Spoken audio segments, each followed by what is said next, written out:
This is the Onion News Network, a tomahawk of honesty in the skull of lies.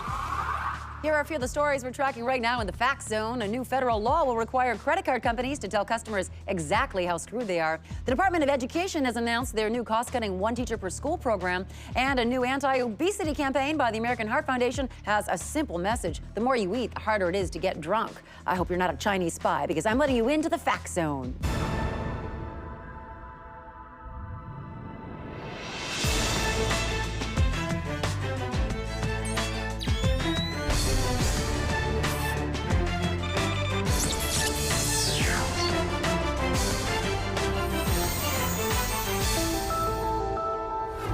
This is the Fact Zone. I'm Brooke Alvarez. Our top story tonight, Congress has passed a bill naming incomprehensible shouting the official language of the United States.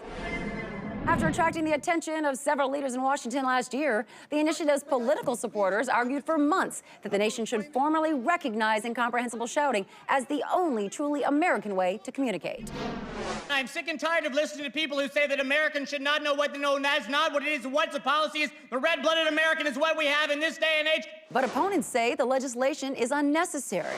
Everyone already knows that if you live in America, you have to know how to scream and holler while making absolutely no sense at all. This is just cheap political point scoring, and it's blatantly unfair to those who have come to our country from level-headed, polite societies. The movement started in 2008 with a grassroots organization called Americans, We're Doing It Right Because We Gotta Now, Because Who Else Right? Come on! Under the new law, public school classes will only be taught in incomprehensible shouting, and government agencies will no longer offer translators to non-shouting speakers. In addition, a new test will be added to the naturalization process, whereby potential immigrants must prove they have a working knowledge of incomprehensible shouting before they're granted citizenship. I do export-import, and many of my clients, they are American. I have to learn to say things like, "Shut up! Shut your goddamn mouth! Let me finish!" And, "Oh, you son of a bitch! Oh!" The legislation still faces a potential veto from President Obama, who favors naming dulcet tones as the national language.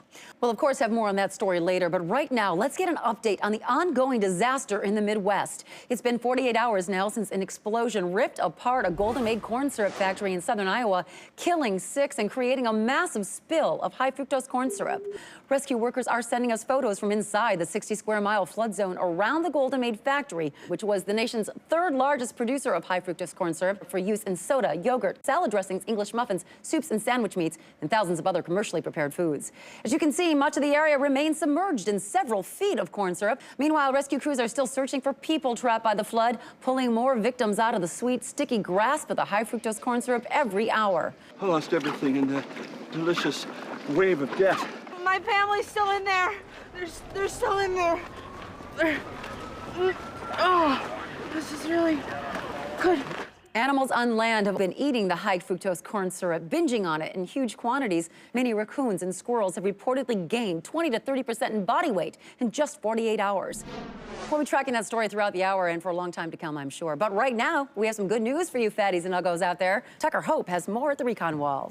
Thank you very much, Brooke. The Federal Dating Agency drastically readjusted national dating standards to a record low this week. The agency said the major reduction in the minimum basic attributes required in a romantic partner will offset rising levels of desperation and get the dating sector moving again. If we maintain the current standards, there would be just too many undateable people in this country. Things are pretty bleak out there, I admit it. But this should get some of the real dogs paired off with the biggest slugs. And then we'll be able to adjust standards upwards again. The reduction in dating standards has already led many Americans to put themselves on the market again. Now that deadbeats and cheaters and abusive alcoholics are within the federally approved range, options have basically tripled. It's absolutely great. I no longer have to worry about staying in shape or shaving my neck hair or anything. I guess it's time to give my ex another call. According to the government, she's no longer too good for me. The adjustment marks the largest slashing of dating standards since the smallpox epidemic of 1839, when survivors' grotesquely pockmarked faces forced the criteria for romantic coupling to an all-time low. According to agency officials, the only segment of the population not affected by recent dating woes are the mega hot, who continue to have amazingly satisfying sex with one another anytime they please. Brooke. Thank you, Tucker. You know, Tucker was just chosen to co-host the Teen Choice Awards with Jaden Smith. Yep, it should be a lot of fun. I'm really honored to have been chosen. Yeah, why were you chosen exactly, Tucker? You didn't even go to high school. I mean, you were homeschooled, right? Well, it must have been all my Tucker. work. Well, you may remember last month we reported on the tragic murders of Philadelphia real estate mogul Tom McNamee and his wife Erin, who were shot to death by a mugger as their 9-year-old son Michael looked on. Today Now had Michael on earlier this morning, marking the first time this future Batman has publicly talked about his parents' senseless murders. Now, you are such a brave young man, Michael, and if what became of a certain other child who witnessed the exact same kind of crime you did is any indication, the violent killing of your parents is going to have a profound effect on you for the rest of your life. I miss them a lot. Of course you do. You must feel the need to avenge their deaths and take back your decaying city, right? I'm just really scared all the time. But you know what, Michael? You can turn that fear into a weapon against evil. And by taking a terrifying animal as your emblem, like a bat, for example, you can make the wicked know what it truly feels like to be afraid. I don't want to. Well, sometimes the only way to defeat evil is to become more than a man. I want to go back to my grandma's house now. Right, she's your Alfred. Oh, Michael, what about that detective Jim Faison, the police officer that found you in that alley curled up next to your mother's body? Right, have you stayed in contact with him? Have you helped recruit him to be an ally of yours on the police force? I don't remember him. I don't remember anything until I woke up the next day. Can I please go to my grandma's house now? Don't worry, you're not alone.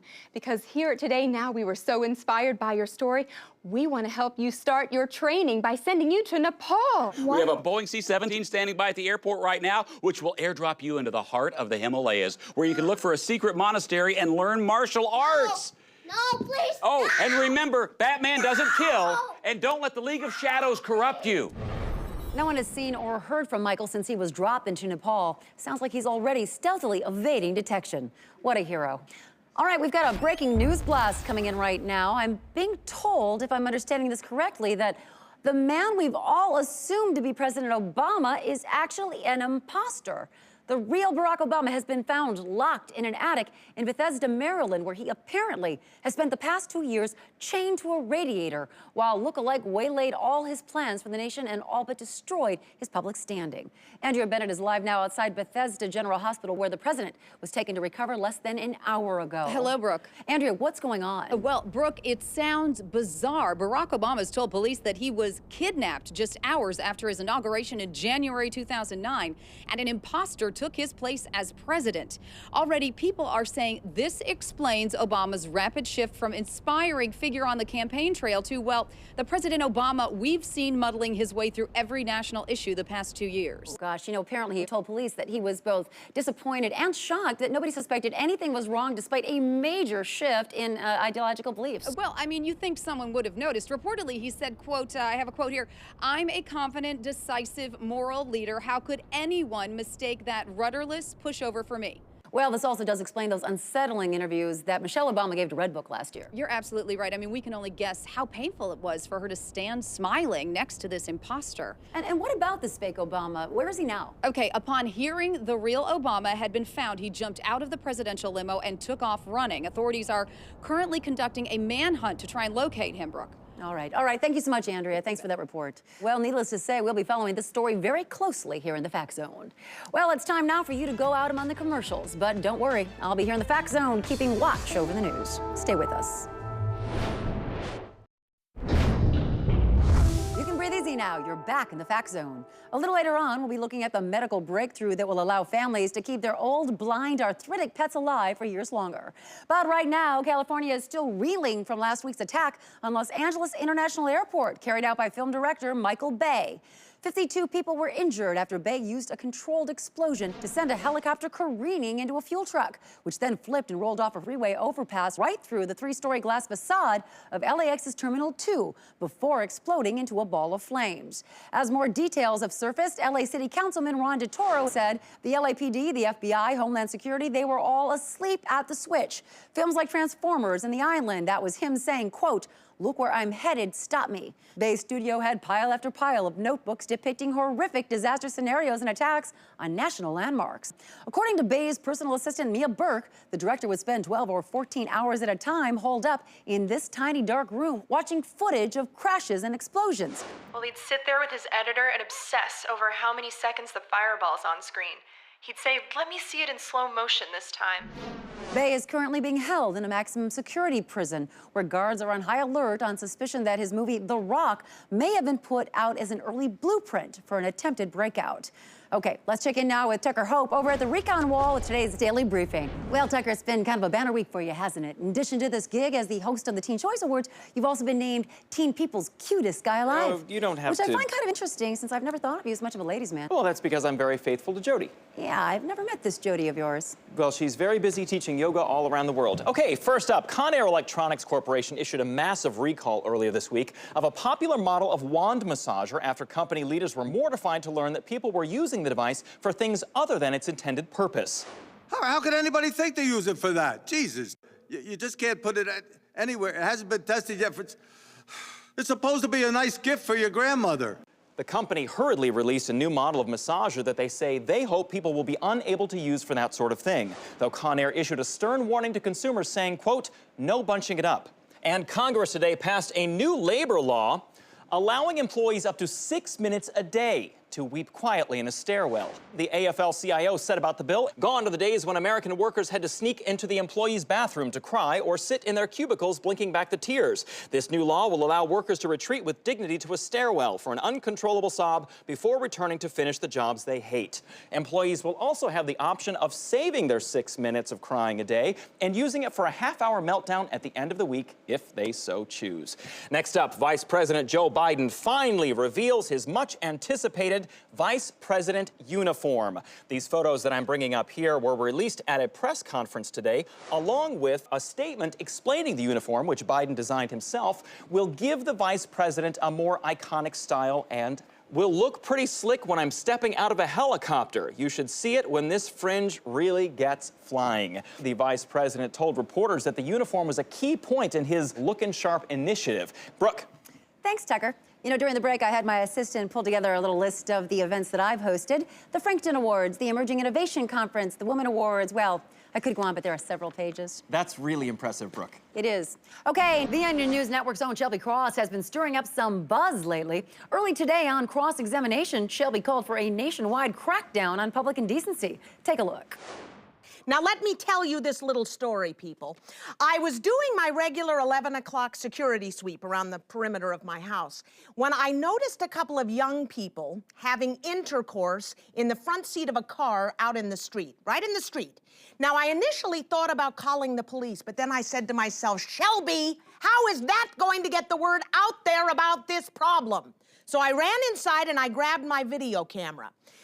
As you can imagine, I stood in those bushes for over 20 minutes watching these two degenerates grind against each other, and I'm thinking, this behavior is simply unacceptable. Now, if you think this is an isolated incident, you are dead to rights wrong. I have 36 hours of footage to prove it that I have personally collected from sickos just around my own town. For example, I saw perverts having sex in swimming pools clearly visible from the roofs of adjacent buildings, on boats that anybody could see with a telescope, at night on the beaches where they can easily be watched by anyone hiding behind a fence wearing their night vision goggles. It's simply disgusting. So if you find yourself face to face with two nude, sweat-covered people thrusting against one another, I want you to do what Shelby does. You stay right where you are until they've climaxed. And then you walk up to them and you say, if I catch you fooling around in this gazebo, you'll be doing your dirty business in jail. And then go home and email that footage to me. I will happily put it on my show. I will happily make you an American hero. Scary stuff. Now we have an update on President Obama's situation. While he's still too weak to walk, Obama has already begun making up for the more than half of his term, which the man who stole his identity completely squandered. So far, he's initiated a measure in Congress demanding Goldman Sachs return its AIG bailout money and signed an executive order making gay marriage legal in America, all within the span of about 10 minutes. And according to the White House, that's just the beginning. The president will give a 17-hour speech tomorrow, which will include all of the inspiring and uplifting things that he wanted to say over the past 2 years, but unfortunately could not. Immediately after that speech, the president will set out on a tour of the Gulf Coast, Afghanistan, and dozens of other locations to personally apologize for the wrongs committed by his imposter. But it looks like President Obama has a hard road ahead of him winning back all those disillusioned voters. We're getting a flood of emails, and it seems the majority of Americans want to keep the imposter Obama in office. Joan B. writes, it isn't wise to change horses in midstream, even if your current horse is a clone or something. Terrence M. says, look, this country was built by fakes and fraudsters. This huckster is more American than Barack Obama will ever be. Please keep sending us your thoughts on this very historic event. We'd also like to hear what you think about Juniper, the 3-year-old mayor implicated in an affair with anti-gay Mississippi Congressman Ronald North a few weeks ago, who's just agreed to do a full spread in Stud Farm, the equine softcore erotica magazine. Juniper agreed to appear in exchange for a big bag of carrots. We'll be right back.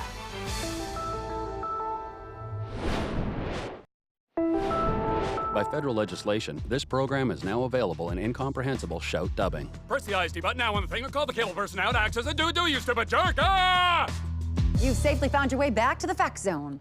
Rather than focusing on the big front page stories that define our lives, let's now turn our unblinking eye on the nation toward you, the little people. Today's Eye on the Nation comes to us from WONN 5 in Pennington, Illinois.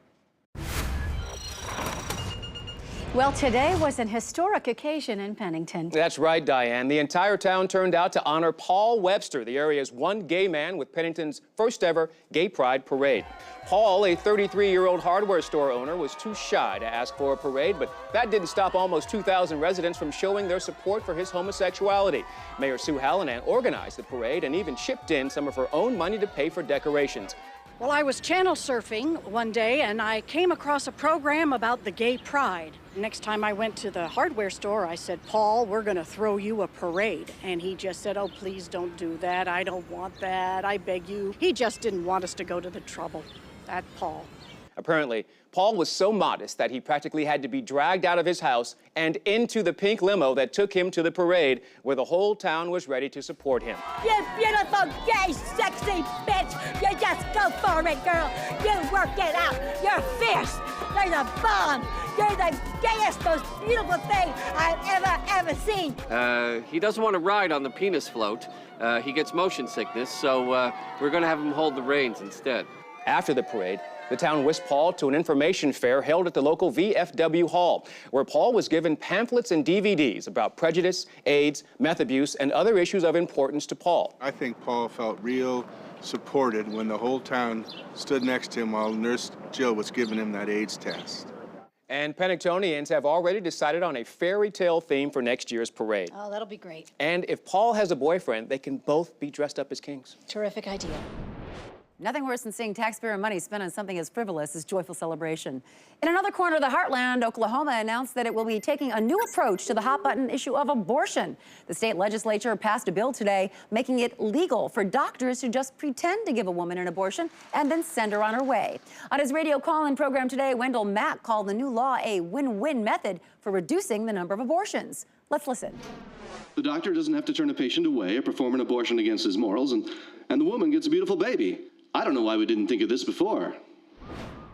For some lightning quick expert analysis on this issue now, let's go to the Fact Zone's first responders. Paula, let's start with you. Is this law a good idea? Well, if this plan is really going to work for Oklahoma, they have to provide doctors with the proper training to perform fake abortions, and that means acting lessons. Exactly. You don't want a doctor performing a fake abortion and hamming it up. And he can't be like, and now I'm removing the contents of the uterine wall. She's going to see right through that. Absolutely. Yeah. I mean, these doctors have got to be 100% believable when they pat the woman on the arm and say you can go home, but don't have any alcohol for 7 months as you heal, or, abdominal swelling is normal, whatever it is. Right. She's got to really buy that stuff. Well, an article in the Oklahoma City Journal yesterday morning actually suggested that the state go ahead and hire out-of-work actors to portray the doctors. I mean, they're already trained. As long as the woman doesn't recognize the doctor from the local community production of nonsense, it should work. But Duncan, you're forgetting about the baby's health, which is why so many doctors plan on getting the women in for their bi-monthly prenatal checkups by telling the women that they have cancer. Oh, that's smart. Well, they've got to do something to explain away the morning sickness and the dizziness she'll be feeling. And as the stomach grows, they'll say that it's a tumor that's getting bigger and bigger, but that it's inoperable,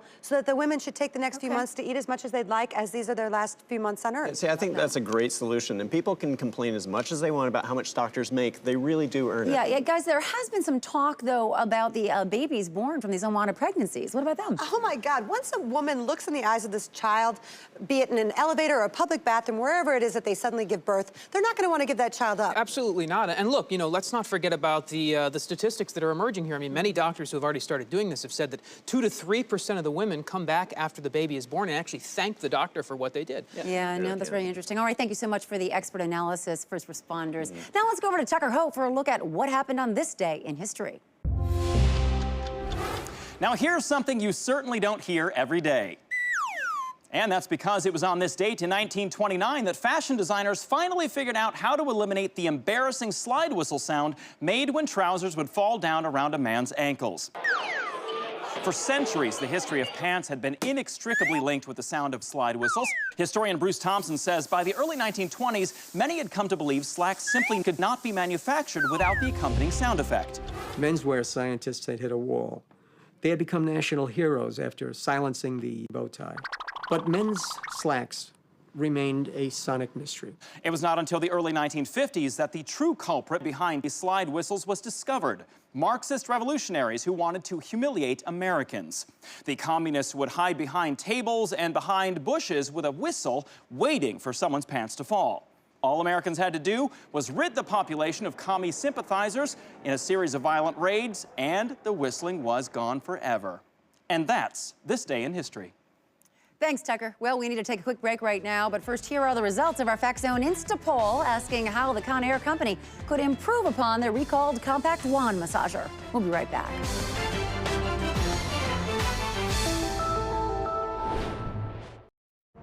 Tomorrow night, the Onion News Network's special report from the Congo continues as we take you inside the bloody unrest in spectacular 3D. I'm surrounded by 3 full dimensions of horrific bloodshed. So keep your 3D glasses on, because you never know when somebody could be raped at gunpoint right in front of you. A full hour of in-depth coverage of the brutality like you've never seen it before. Spraying blood, machine gun fire, starving orphans coming right at you. Feel like you're on the killing fields with the Onion News Network's reporters. Feel the carnage. Feel more informed. Devastation in the Congo, a 3D special report tomorrow night at 8, 7 Central, only on the Onion News Network, the first name in 3D news. Open your eyes now. You're back in the Fact Zone. We have an update now on the ongoing story of the real President Obama being discovered this evening.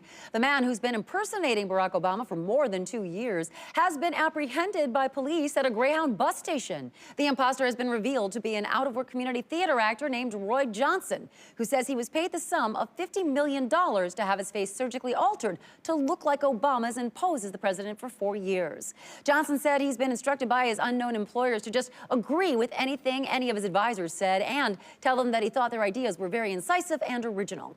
Further complicating matters, police have also announced that they've discovered a second Joe Biden. However, in this case, it does not seem to matter which one is real. And I just want to take a quick moment, let everyone know that my new book, Alone in the Herd of Fools, is in bookstores as of tomorrow. I wrote it while I was on a cruise this past December, and I'm very proud of it. All right, now let's take it over to Crasspeckler country. Well, Jode, you must be pretty thrilled about the ruling for incomprehensible shouting. I know you were a big supporter. I'm happier than a whore on Fat Tuesday. All right, Jode. Well said. Good night from everyone here at the Fact Zone. Be safe out there. They're all against you.